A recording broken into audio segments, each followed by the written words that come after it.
Hey, you all. Welcome back. Y'all already know what it is. You see the title of this video. This is Belle Collective Season 1 Reunion Part 1. We won't be here long, okay, guys, because the reunion was a hot mess. It was very disjointed, like the season. It was all over the place, and they discussed the same topic over and over again, and Egypt was a terrible host. So let's just go ahead and jump into it. This video should be no more than 15 to 17 minutes. Literally, I don't have much to say. First, the fashions, horrible. The best of the mess was Antoinette, aka Auntie Tom. We're gonna start, that's her new name, Auntie Tom. I thought I liked Letitia's outfit until I realized that the flower on her left shoulder was a completely different shade of blue than the rest of her dress. And I think what Letitia did is she went and purchased her dress, and then she wanted an accent so she could be grand for the reunion. And she had someone sew on that flower, and it just, the material didn't match. I don't know what Tambra was doing. She had a bustier with ruffles. I wish everyone would have stood up and turned around, but they didn't, so I can't really tell how her dress looked.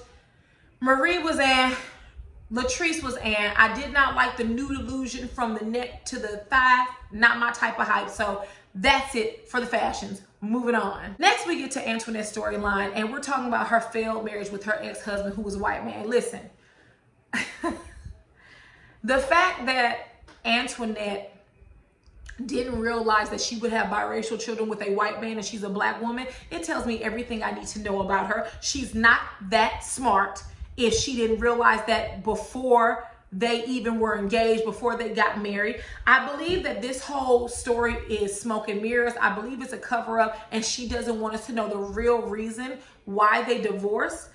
Because this whole, well, the world looked at us as interracial. That's not how we looked at it. That's not how you looked at it, but you knew enough to know that you would have biracial children. Make it make sense, Auntie Tom. You're not making sense. Let me say this. Antoinette is a fool. She's sitting there trying to squeeze a tear out her eye the whole time. The world attacks. The world attacks. Yes, the world attacks. It absolutely does. We live in the United States of America. That's all it is. It doesn't matter whether you live in Michigan or Mississippi, Chicago, New York. There's going to be racism, discrimination, colorism, and white supremacy anywhere you go in the United States. So it's not just Mississippi. I could understand it being a culture shock, but it's not just Mississippi. And if it were that bad, instead of it tearing my relationship apart, me and my husband would have moved someplace else. Even if we would have had to go back to Michigan, right?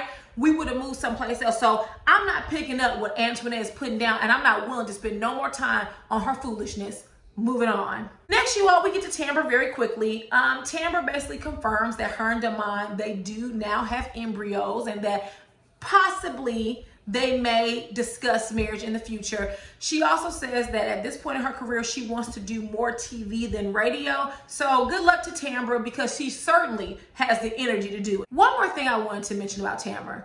She stated that her and Damon were in a 16-year relationship, and right after college, she thought he was going to propose, and he didn't.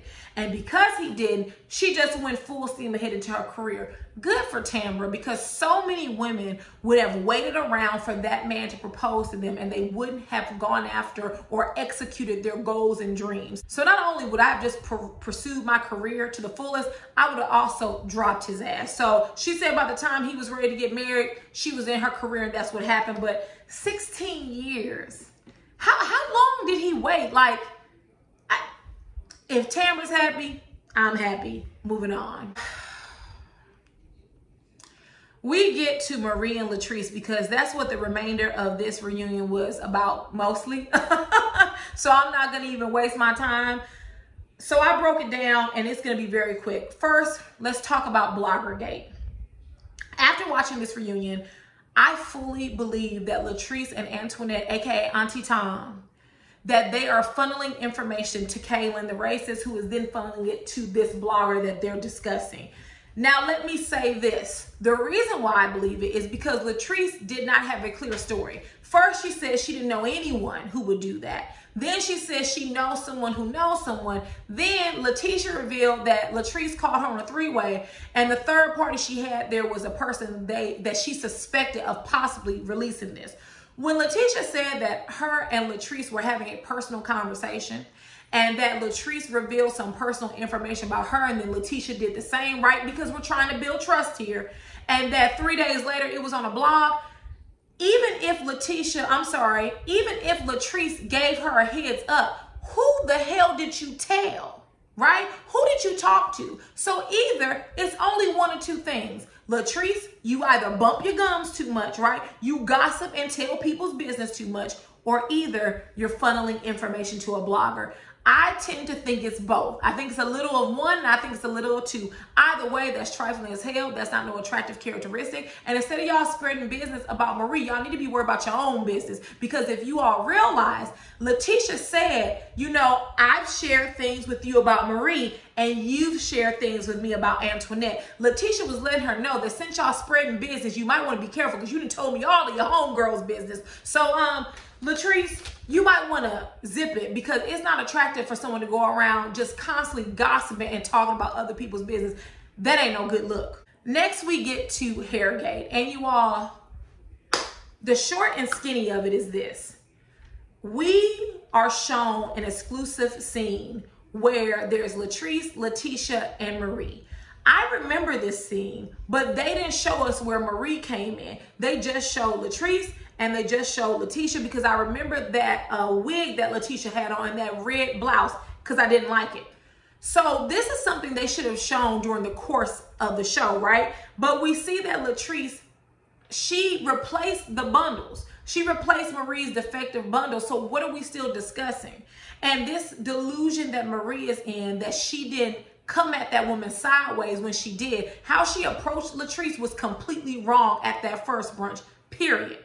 I don't care what excuse Marie comes up with. I don't care if she says that when she was walking up, she heard Latrice and Entourage talking about her, and so she figured she would segue into asking her about the hair. All that didn't make no sense, because Marie later revealed in the reunion that she took the hair to the stylist, and she believes the stylist may have switched the hair. Well, if you believe that, then why are we giving Latrice a hard time? She replaced it. She went above and beyond. That's all that is required of her to do. This whole discussion about whether Marie, you know, faked it or not, I don't believe Marie did that. But the question that Egypt asked, which Marie did not give a proper response to, is, if the weave was that bad, then why did you wear it? And she couldn't really provide an answer, because here's the thing. You could have worn them same 90s finger waves that you wear just now. We ain't seen Marie's hair different throughout all of the season.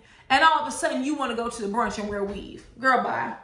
Just say you was trying to cause drama for the show, but you can't say that because you don't want to break the fourth wall. Moving on. Next, Marie and Latrice get into this spat where they're arguing and talking over each other. You know, it didn't even matter what they were saying. I think Latrice told Marie, like, you rent, I own, blah, blah, blah, blah, blah. I really don't care. Egypt gets up and leaves the stage, which, if you're a good host, you don't lose control of the stage. Egypt lost control because she never had it to begin with. I didn't appreciate how Carlos King came out and chided the cast and was like, let this black woman talk. What the hell does Egypt being a black woman have to do with anything? They are on a reality TV show. We are here for the mess. And when there's mess, there's arguments. You can't tell me Egypt didn't know what she was getting into. If you don't like to be talked over or yelled over, then maybe you don't need to host a reality TV show. I'm just saying, like, it's not like she did a good job anyway. It was all over the place. She didn't ask the right questions. Don't bring Egypt back no more at all. I don't want to see her as a host on Belle Collective ever, ever, ever again. She did a horrible job. Then when Egypt came out, she said to them, we're supposed to be queens. Y'all, this ain't got nothing to do with that. And I wish people would stop trying to manipulate other people with that bull swanky. We're queens. We're black queens. Girl, we on a show talking about mess. Period. So, Egypt, just admit that you lost control and move on. You're not a good host, and move on. Once they resume talking, they're still talking about Hairgate, Bloggergate, yada, yada, yada. Nobody cares. Long story short, Antoinette goes after Marie, and she's like, you know, Marie is smart because she revises history. It is so interesting to me how Antoinette can dog and attack one of her black castmates, but she don't have none of that same energy for Kailyn. And Antoinette is very passive aggressive, right? She smiles and she has this sweet smile, but she really is a devil in disguise, right? So like, I didn't like how she just came after Marie, because Marie was like, hey, I ain't even talking to you, right? And then everybody blames Marie, but she was not talking to Antoinette. Like, Latrice is a big girl. She can handle her own fights. Why are you inserting yourself unless you're guilty of releasing information to this blogger? Moving on. You all, they bring Kailyn on my screen. I'm so exhausted. I feel like Carlos King is personally trolling me at this point. But let's just go ahead and talk about it. So they talk about the brunch. Well, actually, skirt, back up. You're telling me that Antoinette and Kailyn are such good bosom buddies, but she pronounces her good girlfriend's name wrong. It's Kailyn and not Kailyn. How Antoinette has been pronouncing it. See, me thinks that Antoinette and Kailyn just met when they decided to record Belle Collective, because I know all of my friends' names. I know how to pronounce them. I even know all of my associates' names, and I know how to pronounce those as well. So why are you pronouncing her name Kailyn when it's Kailyn? But that's your good girlfriend. I see you, Auntie Tom. I see you. But Egypt decides to discuss the brunch. And listen, Kailyn didn't have nothing else she could do besides admit that no one attacked her, right? Because no one attacked her. And that she just felt really uncomfortable. That was the first time she was the only white woman in the room. Yada, yada, yada. No one gives a damn. Don't cry for me, Argentina. I don't care about her racist white tears. No one cares. You ruined that woman's brunch, and then Latrice and Auntie Tom blamed it on Marie when it wasn't Marie's fault. You was out of line and out of order, and that's the gist of that. Y'all know how I feel. Also, something that annoyed me is that Letitia and Egypt thanked Kailyn. Letitia said, thank you for coming to the brunch. Why are we thanking her? What are we thanking her about? Like, black people, sometimes we act like old loyal dogs. Why are we thanking Kailyn for coming to a brunch and then also ruining it, right? Because Letitia, you had all the smoke from Marie. Y'all can't do that. Y'all just can't do that no more. This is my business. I want forestry. I want forestry. You should have said that same shit to Kailyn, because she's the one that ruined your brunch. So you're going to thank her for coming, but chastise Marie, who got her together, rightfully so. Then Egypt turned around and said, well, thank you for being honest. Why are we thanking this white woman? This is the problem now. And then Kailyn says, I guess I'm invited to the barbecue. No, Kailyn, you're not. You're not invited to a barbecue. You're not invited to a fish fry. You're not invited to a garage sale, okay? You can go to Latrice and Antoinette's, aka Auntie Tom's barbecues, but you can't come to ours. Lastly, Egypt touches on Kailyn calling Marie a nobody. Marie says, listen, I think she meant it. I think she meant exactly what she said. She said, I'm a nobody. Egypt asks Kailyn. Kailyn says, yeah, basically I said what I said. And when asked why she said it, she goes, well, I know a little bit about Marie's past. Oh, you do? Okay. So Marie says, okay, go ahead and tell it. I'm not going to do that on national TV. Listen, if you are going to bring that type of negative energy, then you need to come and be ready to spill it. Don't tell me you know about my past or you know something in my background, and then when I ask you for receipts, you can't produce them.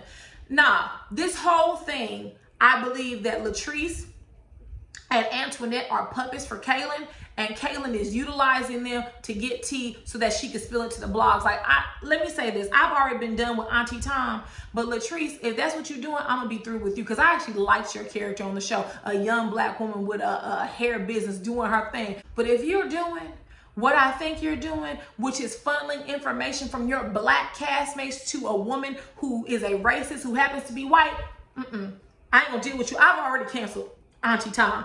Antoinette couldn't even say hi to me on the street. She's illogical.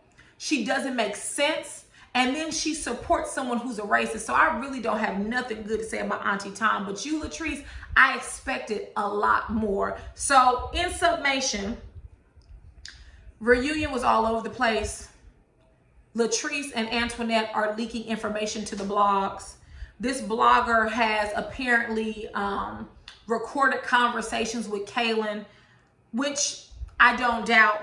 I won't jump the gun too much because there's a part 2, but I wholeheartedly believe that those three, that trio is responsible for leaking information to the blog. And it's really disheartening. Not so much Auntie Tom and Kailyn the racist, but I'm really disappointed in Latrice because I didn't think she was that type of person.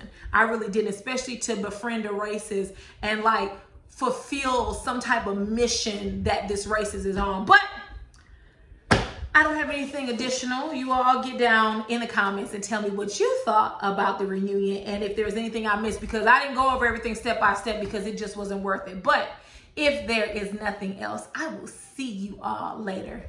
Bye. Mwah. Bye, guys.